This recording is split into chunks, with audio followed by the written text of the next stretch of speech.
அதே மாதிரி பன்னீர்செல்வம் அவர்களும் சரி, டிடிவி தினகரன் அவர்களும் சரி, செங்கோட்டையன் அவர்களும் சரி, மீண்டும் அதிமுகவை ஒன்றிணைந்து அதுக்குள்ள இணைந்துடலாம்னு எதிர்பார்த்துட்டு இருக்காங்க. நீங்க உங்க கருத்தின்படி அவர்களுக்கு மீண்டும் அதிமுகவில் இடம் கொடுக்கவில்லை என்றால், இறுதிக்கட்ட வரையில் இடம் கொடுக்கவில்லை என்றால், திமுகவில் போவதற்கான வாய்ப்புகள் இருக்கா சார்?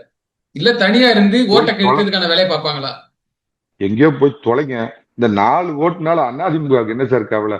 இந்த பன்னீர்செல்வம் கார்ல கட்டுறதுக்கு கொடி இருக்குதா, தோல்ல போடுறதுக்கு துண்டு இருக்குதா, கட்டுறதுக்கு கரை வேஷ்டி இருக்குதா, இல்ல சின்னம்னு சொல்லிக்கிறதுக்கு ஏதாவது இருக்குதா? உன் பின்னாடி இருந்த ஒருத்தங்களாரு ஆள் இல்லாம, நிழல் இல்லாம, கால் இல்லாம, அரசியல் பண்பு இல்லாம, தலைமைத்துவ பண்பு இல்லாம, இன்னொருத்தரை நம்பி அவங்க சொல்படிதான் நான் கேட்டேன்னு சொல்லி அவங்க பெரிய கெடுத்து உன் யோகிதை தெரிஞ்சுக்கிட்டாங்க, உன்னோட உயரம் புரிஞ்சுக்கிட்டாங்க. இவ்வளவுதான்.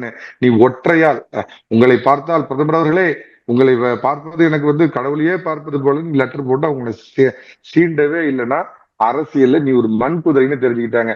பிஎம் பார்க்க அப்பாயின்மெண்ட் கிடைக்கலையா, புல்புதூர்ல போய் முத நாளே ஒளிஞ்சிருந்து நான் சிஎம் பார்ப்பேன் அப்படின்னு போய் தொலைங்க. உங்களோட கடைசி புகலிடம், உங்களுடைய கடைசி சுடுகாடு அறிவாலயம் தான். சீக்கிரம் போய் சேருங்க.